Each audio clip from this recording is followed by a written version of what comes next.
ధరణి మాటున రెవెన్యూ అధికారులు చేసిన భూదందాలు ఒక్కొక్కటిగా బయటకు వస్తున్నాయి. భూముల అన్యాక్రాంతం కాకుండా పగడ్బందీగా ధరణి తెచ్చామని గత ప్రభుత్వం చెప్పినప్పటికీ ధరణిలో లొసుగులను అడ్డం పెట్టుకుని సునాయాసంగా ఒకరి భూమిని మరొకరి పేరు మీదకు మార్చుకున్నారు.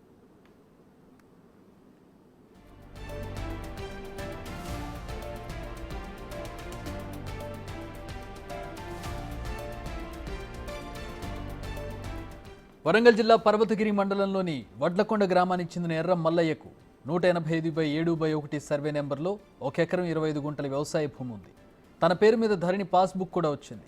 భూమిపై బ్యాంకులో వ్యవసాయ రుణం కూడా తీసుకున్నాడు. అయితే రైతు నేస్తం కింద తనకు రుణమాఫీ రాకపోవడంతో బ్యాంక్ అధికారులను సంప్రదించగా తన భూమి వేరొకరి పేరుపై మార్పిడి జరిగిందని చావు కబురు చల్లగా చెప్పారు బ్యాంక్ అధికారులు. భూమి వేరొకరి పేరున ఉన్నందునే రుణమాఫీ రాలేదని చెప్పుకొచ్చారు.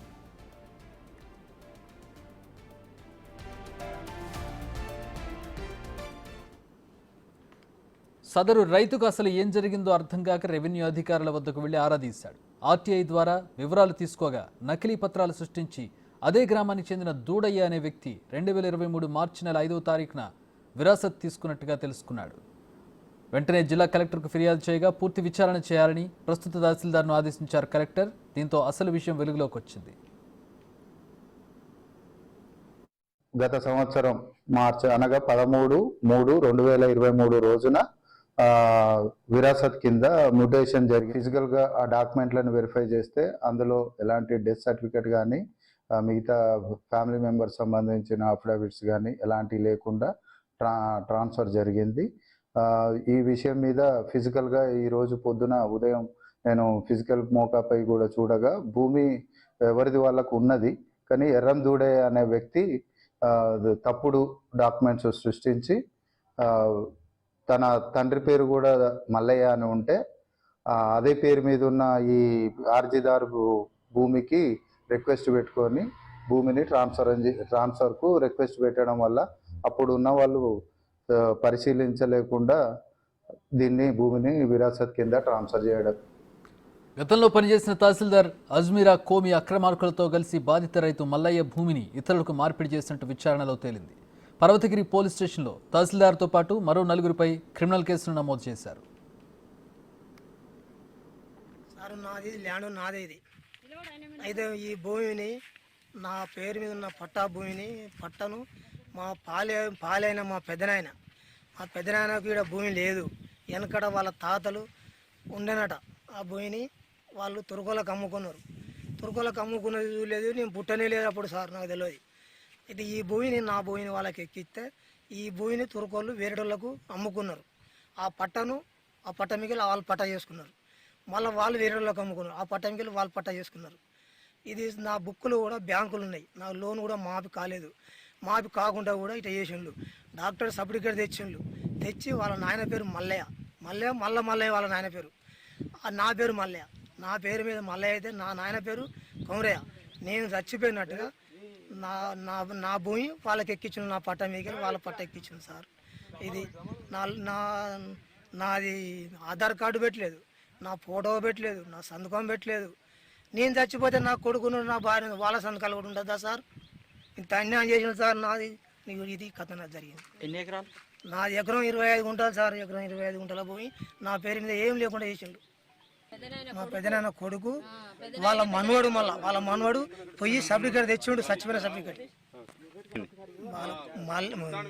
దూడే మా పెద్దనాన్న దూడే కొడుకు పేరు కుమార్ కొడుకు పేరు రాజు. ఆ రాజును దూడే పోయి ఈ సర్టిఫికేట్ తెచ్చి వాళ్ళ తాత్పర్యం తెచ్చి నేను చచ్చిపోయినట్టు నడిపించాను సార్. మా అన్న, మీ ముగ్గురు అన్నదమ్ములు, మా తమ్ముడు సీను, మా ముగ్గురు లాండ్లు ఒక దిక్కునే సార్. మా అన్నకు ఎకరం 25 గుంటలు ఉండాలి. ఆయన భూమి లేకుండా చేసిండు సార్. న్యాయం చేయాలి. ఆయన చనిపోయినట్టు సర్టిఫికేట్ తెచ్చిళ్ళు. ఇటు భూమి లేదు ఆయన పేరు మీద, లోన్ మోపు కాలేదు. అది న్యాయం చేయాలి సార్ మీరు. ధరణి భూభాగవతాల్లో వెలుగు చూసిన మరో ఘటన హనుమకొండ జిల్లా కాజీపేట మండలంలో జరిగింది. మడికొండలోని 687 సర్వే నెంబర్లో గల 2 ఎకరాల 21 గుంటల వ్యవసాయ భూమి కాళేశ్వరపు లక్ష్మి అనే వృద్ధురాలికి వారసత్వంగా తన భర్త ద్వారా సంక్రమించింది. లక్ష్మీ కుమారుడు అశోక్ అనారోగ్య కారణాలతో 2 ఏళ్ల క్రితం చనిపోగా కోట్ల రూపాయలు విలువ చేసి ఆ భూమిపై అక్రమార్కుల కన్నుబడింది. కొడుకులు కూతుళ్లు లేక అనాథగా మిగిలిపోయిన వృద్ధురాలు లక్ష్మి బంధువులు ఆ భూమిని కొట్టేయడానికి పథకం పన్నారు. కాజీపేట తహసీల్దార్కు తప్పుడు అఫిడవిట్లు సమర్పించి లక్ష్మి భూమిని అక్రమంగా రిజిస్ట్రేషన్ చేసుకున్నారు. బహిరంగ మార్కెట్లో ఈ భూమి విలువ 4 కోట్ల రూపాయలుంటుంది. ఈ భూమికి వారసులు ఎవరూ లేరని లక్ష్మి దగ్గరి బంధువు తహసీల్దార్ కార్యాలయంలో విరాసత్ చేయించుకున్నాడు. అయితే ఎలాంటి విచారణ చేయకుండానే రెవెన్యూ అధికారుల భూమిని ఎలా మార్పిడి చేశారన్నది తేలాల్సి ఉంది. విషయం తెలుసుకున్న లక్ష్మి తన దూరపు బంధువుల సహాయంతో జిల్లా కలెక్టర్ ఫిర్యాదు చేశారు. తాను బతికే ఉన్నానని, తన భర్త ద్వారా సంక్రమించిన భూమిని తనకి ఇప్పించాలని కన్నీళ్లు పెట్టుకుంటోంది అనాథగా మిగిలిన వృద్ధురాలు. ఆవిడికి అనువంశికంగా వచ్చినటువంటి స్థలం మడికొండ గ్రామంలో 2 ఎకరాల 21 గుంటల వ్యవసాయ భూమి. కానీ ఆవిడ బ్రతికుండగానే చనిపోయిందని ఒక ఫేక్ అఫిడవిట్ అప్పటి కాజీపేట ఎంఆర్ఓ పూజారి కిరణ్ కుమార్ గారి సహాయ సహకారాలతోటి ఒక రియల్టర్ దాన్ని సమర్పించి వారి పేరు మీద నమోదు చేసుకోవడం జరిగింది. సబ్సిక్వెంట్లీ దాన్ని నాలా కన్వర్ట్ చేసుకొని ప్లాట్ రూపంలో కూడా సేల్ చేసుకుంటూ పోయారు. తన ఒక్కగానొక్క కొడుకు చనిపోయినటువంటి బాధలు ఆవిడ ఉండగా ఇదంతా కూడా అదే అదునుగా భావించి వాళ్ళు చేయడం జరిగింది. దీనికి రెవెన్యూ అధికారులు పూర్తి సహాయ సహకారాలు అందించారు.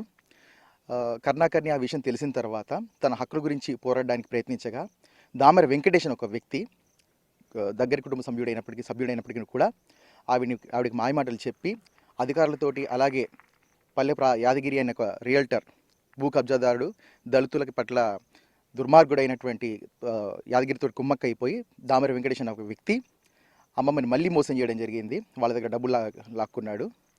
అయితే వ్యవస్థ మీద పూర్తి విశ్వాసంతో నేను సిపి గారికి, కలెక్టర్ గారికి, అలాగే SC/ST కమిషన్ చైర్మన్ గారికి కూడా మేము పిటిషన్ ఇవ్వడం జరిగింది. ఇంట్లోనే ఉంటుంది, నాకు ఎవ్వరు చెప్పలే. కొన్ని రోజులకు, నెల రోజులకు అమ్మమ్మ ఇగో నీ కాగితం దొరికింది, నువ్వు చచ్చిపోయినట్టుగా పెట్టిండు మీ బావ కొడుకు అని చెప్పి అంటే నేను వచ్చిన గప్పుడు. నేను నా కోడలు వచ్చి చూసి అడుగుతా ఏమారా అని అడిగితే ఆయన అన్నాడు కదా, అమ్మ పైసలు తీసుకొని చేసిన, డబ్బు ముఖ్యం నాకు అని అన్నాడు. నేను బతికుండంగా మీరు నా కొడుకు చచ్చిపోయి నేనుంటే నేను బతికుండంగా నన్ను ఎట్లా చేసిర్రు సారు చచ్చిపోయిందని అని చెప్పి అన్న.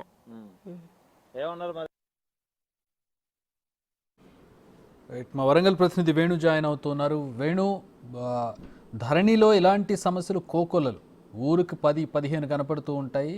న్యూస్ వేసుకుంటూ పోతే మనకి ప్రతి రోజంతా కూడా ఇవే వేసేటటువంటి పరిస్థితి. ధరణికి ఒక కమిటీ వేశారు. ఎట్లాంటి సమస్యలకు సంబంధించి కమిటీ రిపోర్ట్ ఇచ్చింది? ఇప్పుడు తాజాగా వెలుగు చూస్తున్నటువంటి ఈ సమస్యల పరిస్థితి ఏంటి? వీళ్ళ సమస్యలు తీరేది ఎట్లా? ఇది డిఫరెంట్ ఆస్పెక్ట్ అనుకోవాలి. ఎందుకంటే ఒక గతం లోపల పట్టదారులు ఎవరైతే ఉన్నారో వాళ్ళ అనుభవదారు కాలం, కొన్న వాళ్ళ పేరు మీద అనుభవదారు కాలం వచ్చేది. ధరణి వచ్చినాక అనుభవదారు కాలం తీసేసారు. అంటే పట్టదారులు గతంలో ఎవరైతే అమ్ముకున్న వాళ్ళో వాళ్ళ పేరు మీదనే మళ్ళీ ధరణి లోపల నేమ్స్ రిఫ్లెక్ట్ కావడంతో భూములు కొన్న వాళ్ళంతా వాళ్ళ చుట్టూ మళ్ళీ తిరిగి డబ్బులు ఇచ్చి, కొందరు డబ్బులు ఇయ్యని పరిస్థితి లోపల భూములు కూడా వదిలేసుకున్న పరిస్థితి. అయితే ప్రస్తుతానికి బయటకు వస్తున్న అంశాలు మరీ దారుణంగా ఉన్నాయి. ఎందుకంటే రైతు రుణమాఫీ కోసం అని చెప్పి బ్యాంకులకు పోతే అసలు నీకు జాగలేదని చెప్పడంతో దాదాపుగా ఇట్లాంటి దాదాపు ఒక్కొక్క విలేజ్ కి దాదాపు 2-3% రైతులు ఇట్లానే ఇబ్బందులు పడుతున్నారు. అసలు భూమి ఎట్లా మారిందనేది తెలుసుకోవాలని ప్రయత్నం చేస్తే తహసీల్దార్ ఆఫీసులో డాక్యుమెంట్ లేవని చెప్తున్నారు. ఇదంతా కూడా కలెక్టర్ ఆఫీసులో ఉంటున్నాయి, మాకు సంబంధం లేదని చెప్పేసి వాళ్ళు చెప్తారు. ఒకవేళ RTA ద్వారా కలెక్టర్ ఆఫీస్ నుంచి డాక్యుమెంట్లను తెప్పించుకొని చూస్తే వాళ్ళకు సంబంధించినటువంటి వారసులు ఎవరు లేరు, మేమే వారసులం అని చెప్పి వీళ్ళ డెత్ సర్టిఫికేట్లు పెట్టడము, ఫేక్ డెత్ సర్టిఫికేట్, అది కూడా డెత్ సర్టిఫికేట్లు ఫేక్ డెత్ సర్టిఫికేట్ పెట్టడం. కొన్ని చోట్ల అదే పేరుతో ఎవరైతే భూ యజమాని ఉంటాడో అదే పేరుతో ఉన్నటువంటి ఎక్కడో వేరే చోట ఉన్నటువంటి అదే పేరుతో ఉన్నటువంటి డెత్ సర్టిఫికేట్ తీసుకొచ్చి రెవెన్యూ అధికారులకు ఇవ్వడం. అయితే ఈ యొక్క విరాసతులు కానీ లేకపోతే మ్యూటేషన్ కానీ చేసేటప్పుడు రెవెన్యూ అధికారులు పూర్తిగా దానికి సంబంధించి ఎంక్వైరీ చేయాలి. కానీ అది ఏది చేయకుండా ఏకంగా ఆఫీసులోనే కూర్చొని డిజిటల్ సైన్ చేయడము, ఇష్టం వచ్చిన వారి పేరు మీద దాన్ని మార్పి చేయడం. సో ఈ ఘటనలే ప్రస్తుతం అయితే వెలుగు చూస్తున్నాయి. దీంతోనే చాలా దాదాపు విలేజ్ల లోపల, రూరల్ ఏరియాల లోపల అనాథలు కానీ, కొంతమంది చదువుకొని నిరక్షరాస్తుల దగ్గర కానీ భూములని కూడా ఇట్లానే రియల్టర్ల చేతుల్లోకి వెళ్ళినాయి. దీనికి సంబంధించి రియల్టర్లు ఎంత పాత్ర ఉందో దీనిలో రెవెన్యూ అధికారుల పాత్ర కూడా అంతే. దారుణం ఏంటంటే నేను డబ్బులు తీసుకొని చేశానమ్మా, నాకు డబ్బులు ముఖ్యం అని చెప్పాడంట ఎంఆర్ఓ. ఆవిడ ముసలావిడ చెప్తుంది పాపం. Yes, అంటే ఇట్లే జరిగింది. అంటే రెవెన్యూ అధికారులు కూడా పూర్తిగా ధరణి వచ్చిన తర్వాత గతంలో మాన్యువల్ ఉండే కాబట్టి డిమాండ్ చేసేది, లంచాలు తీసుకునేది. కానీ ధరణి వచ్చిన తర్వాత కంప్లీట్ ఆన్లైన్ లో చేయాలి కాబట్టి ఇక ఇదే మళ్ళీ వచ్చే రోజుల లోపల వస్తాయో లేదనే ఆలోచనతో పూర్తిగా రియల్టర్లతో వాళ్ళే కుమ్మక్కయ్యారు. రెవెన్యూ రియల్టర్లు ఇద్దరు కలిసి కుమ్మక్కై స్థానిక నాయకులు గతం లోపల బీఆర్ఎస్ నాయకులు పూర్తిగా భూములన్నీ ఆక్రమించుకోవడానికి అడ్డదిడ్డంగా రిజిస్టర్ చేసుకోవడానికి కూడా కారణం ఇదే. ఆ నాయకులు వైపు అధికారులు ధరణి ఏం చెప్పి తీసుకొచ్చారు వేణు? మన గత ప్రభుత్వం చూసినట్లయితే పేదలకు మంచి చేయాలి, రెవెన్యూ అధికారులకు కొంచెం అంటే వెసులుబాటు కోసం డిజిటలైజేషన్ చేస్తే అసలు ఇక అక్రమాలు జరిగే పరిస్థితి లేదు, అందరి భూమి ఖచ్చితంగా ఎవరి పేరు మీద ఉందో వాళ్ళ పేరు మీద ఉంటుందని చెప్పి తీసుకొచ్చినటువంటిది. ఇప్పుడు ఎవరి పొట్ట నిండుతుంది ఇక్కడ? ఎవరి కడుపు కొడుతున్నారు? ఎవరి కడుపు నింపినట్టు ధరణి పేరు మీద ఇట్లాంటి అక్రమాలు చూస్తున్నప్పుడు? అవును, ఇదే చూసాం. కేసీఆర్ కూడా అసెంబ్లీ సాక్షిగా పకడ్బందీగా తీసుకొచ్చాము, నువ్వు అమెరికాలో కూర్చున్నా కూడా బటన్ నొక్కితే నీ భూమి నువ్వు చూసుకోవచ్చు అని చెప్పారు. వేలిముద్ర, నువ్వు అక్కడికి వెళ్ళి స్వయంగా వేలిముద్ర పెడితే తప్ప నీ భూమి ఇంకోలేక పోదు, అట్లాంటి ఎక్కడ లేని విధమైన ధరణి తీసుకొచ్చాం, దీన్ని ప్రతిపక్షాలు తీసి బంగాళాఖాతంలో పడేస్తామంటున్నాయని చెప్పేసి ఆయన తీవ్రమైనటువంటి విమర్శలు కూడా చేశారు ఈ వ్యాఖ్యల మీద. కానీ ప్రస్తుతం ఇప్పుడు చూస్తుంటే 45% ఆ విలేజ్ లోపల 45% భూములన్నీ కూడా ఇతరుల పేర్ల మీద అసలు లేనటువంటి వ్యక్తులు ఎప్పుడో చనిపోయినటువంటి ఆ దాదాపు 3-4 తరాల ముందున్న వ్యక్తుల పేర్ల మీద ఇప్పుడు ఆ ధరణి లోపల పేర్లు వస్తున్నాయి. సో ఇదొక ఎత్తు అయితే, ప్రస్తుతం ఉన్నటువంటి ఆ పేదలు మధ్యతరగతి ప్రజల నుంచి అన్యాక్రాంతం చేసి ఇట్లా అడ్డదిడ్డంగా కొన్ని డాక్యుమెంట్లు, ఫేక్ డాక్యుమెంట్లు పెట్టడము, వేరే వాళ్ళ పేర్ల మీద ఎక్కించుకోవడం. నిజంగా నువ్వు లేనిది నీ భూమి వేరే ఎవరికి వెళ్ళదని చెప్పిన కేసీఆర్ మాటలు ఇప్పుడు చూస్తుంటే మాత్రం చాలా దారుణంగా ఉన్నాయి. ఇట్లాంటి పరిస్థితులు సిటీ లోపల ఏదైతే జిల్లా కేంద్రాలు ఏర్పడ్డాయో అక్కడ పూర్తిగా డిమాండ్ పెరగడం, అంత కమర్షియల్ కావడంతో ఆ భూములన్నీ కూడా పూర్తిగా రియల్టర్ల చేతుల్లోకి, బీఆర్ఎస్ నేతల చేతుల్లోకి పోయినాయి. వాళ్ళందరూ మళ్ళీ తిరిగి రిజిస్ట్రేషన్ చేయాలంటే కూడా డబ్బులు డిమాండ్ చేసే పరిస్థితి. ఒకవేళ అధికారిని మీరు ఎందుకు చేశారని ప్రశ్నిస్తే కోర్టుకు వెళ్ళని చెప్పి ఉచిత సలహా ఇస్తున్నారు. ప్రస్తుతం ఇప్పుడు మన ఈ లక్ష్మీ వృద్ధుల పరిస్థితి అదే, మీరేమో కోర్టుకు వెళ్ళండి అని చెప్తున్నారు. ఆమె వయస్సు దాదాపు ఇప్పుడు 73 సంవత్సరాలు. ఆమె కోర్టుకు పోయి ఆమె చెయ్యని ఆమె తిరగలేని పరిస్థితుల్లో ఇప్పుడు ఆమెకి చదువు రాదు, ఒకళ్ళ సహకారం ఉంటే తప్పితే వాళ్ళు ఏం చేయలేరు. ఇప్పుడు వాళ్ళు కోర్టుకు తిరగాలి ఆమె చెయ్యని తప్పుకి. అవును, ఇప్పుడు అంతే. ఒకవేళ కోర్టుకు పోయినా కూడా, ఎవరైనా సహకరించి కోర్టుకు పోయినా కూడా ఆ కోర్టు కేసు తేలే వరకు అసలు బతుకుంటో కూడా తెలియదు. సో అట్లా రియల్ ఎస్టేట్ కోర్టు కేసులు ఎన్ని రోజులు తిరిగితే తెలియంది ఎవరికి? అవును, అంటే చూడండి చక్రి, ఎంత దారుణంగా అంటే ఎవ్వరు లేని వాళ్ళని ఆసరా చేసుకొని వాళ్ళ భూముల వివరాలన్నీ కూడా దగ్గర పెట్టుకొని గత బీఆర్ఎస్ సర్కార్ చేసిన దందాకు సహకరించిన అధికారులు పూర్తిగా ఇదంతా కూడా ఒక్కొక్కరు రెవెన్యూ ఆఫీసుల చుట్టూ, కలెక్టర్ ఆఫీస్ చుట్టూ తిరిగి కన్నీళ్లు పెట్టుకుంటున్నారు. కోర్టు పోదామంటే డబ్బులు లేవు, ఆ డబ్బులు కోర్టు పోయేంత స్తోమత లేదు, పోయినా కూడా అక్కడ ఎన్నేళ్లకు న్యాయం జరుగుతుందో కూడా తెలిసే అవకాశం లేదు. సో ఇట్లా వీళ్ళను బెదిరించి మళ్ళీ తిరిగి బయటికి వెళ్లకుండా బెదిరింపుల గురించో ఇదంతా కూడా ధరణి అనేది నిజంగా కేసీఆర్ చెప్పింది ఒకటి, ఆ నేతలు చేసింది ఒకటి. పూర్తిగా అమాయకులను, పేద మధ్యత కుటుంబీకులను పూర్తిగా బెదిరింపులకు గురి చేసి ఈ ల్యాండ్స్ అన్ని కూడా ప్రైమ్ ల్యాండ్స్, పూర్తిగా మంచి వ్యవసాయ భూములన్నీ కూడా ఇట్లా దాదాపు 40-45% కూడా ఈ విధంగా ఇతరుల చేతుల్లోకి, నిజానికి అనుభవదారులు నిజంగా హక్కుదారుల చేతుల్లో లేకుండా పోయినాయి. సిటీలలో అయితే ప్లాట్ల విషయంలో మాత్రం మరీ దారుణంగా అన్యాయం చేసిన పరిస్థితి కనిపిస్తుంది. దీనికి అంతటికి ఎంక్వైరీ జరగాలి పూర్తి స్థాయి లోపల.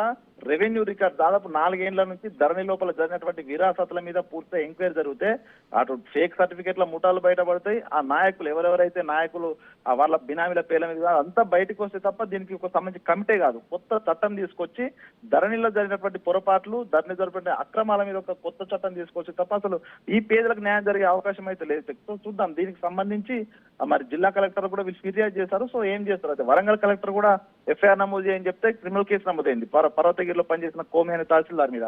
కానీ హన్మకొండ కలెక్టర్ ఫిర్యాదు చేసినప్పుడు కోర్టుకు వెళ్ళిన ఉచిత సలహా ఇస్తున్నారట, కానీ వాళ్ళకి న్యాయం చేద్దామంటే ఆలోచన అధికారుల దగ్గర లేదు. సో దీనికి సంబంధించి ధరణి పూర్తిగా తీసేసి ఆ లోపాలు ఈ 4-5 ఏళ్లలో జరిగినటువంటి అన్యాయాల, అక్రమాలు ఏంటి, అసలు బాధితుల ఫిర్యాదులన్నీ స్వీకరించి దానికి సంబంధించి కొత్తగా సర్వర్లు తీసుకొస్తారా, లేకపోతే దానికి సంబంధించి ప్రభుత్వం ఏం చేస్తుందో కొత్తగా ధరణి ఉన్నటువంటి లోపాలన్నీ సరిదిద్దు తప్ప ఇట్లాంటి పేదలకైతే న్యాయం జరిగే పరిస్థితి లేదు. ఖచ్చితంగా వేణు, చూద్దాం. ప్రభుత్వం తరపు నుంచి రావాలి ఇది, అన్యాయం అయిపోయినటువంటి వాళ్ళ తరపు నుంచి కాకుండా ప్రభుత్వం తరపు నుంచి నిర్ణయం ఒకటి, కన్స్ట్రక్టివ్ నిర్ణయం రావాలి. ఆ నిర్ణయం ప్రకారం వీళ్ళు గ్రీవెన్స్కి వెళ్ళి వీళ్ళు ఫిర్యాదు చేసుకుంటే వాళ్ళ భూములు వాళ్ళకి ఇప్పించేటటువంటి పరిస్థితి ఉంటే తప్పితే ఇవి కోర్టు కేసులోకి వెళ్ళి ఇంత పేదలు చదువురాని వాళ్ళు ముస్లిం ముతకా వెళ్ళి కోర్టుల చుట్టూ తిరిగి వాళ్ళు చేయని తప్పుకి వాళ్ళకి తెలియనటువంటి సమస్య గురించి వాళ్ళు ఏ విధంగా పోరాడతారో ఇది ప్రభుత్వం నుంచి రావాల్సినటువంటి ఇనిషియేషన్. గత ప్రభుత్వం చేసినటువంటి పొరపాటు, తెలియని కుట్ర జరిగింది వీళ్ళందరి మీద కూడా.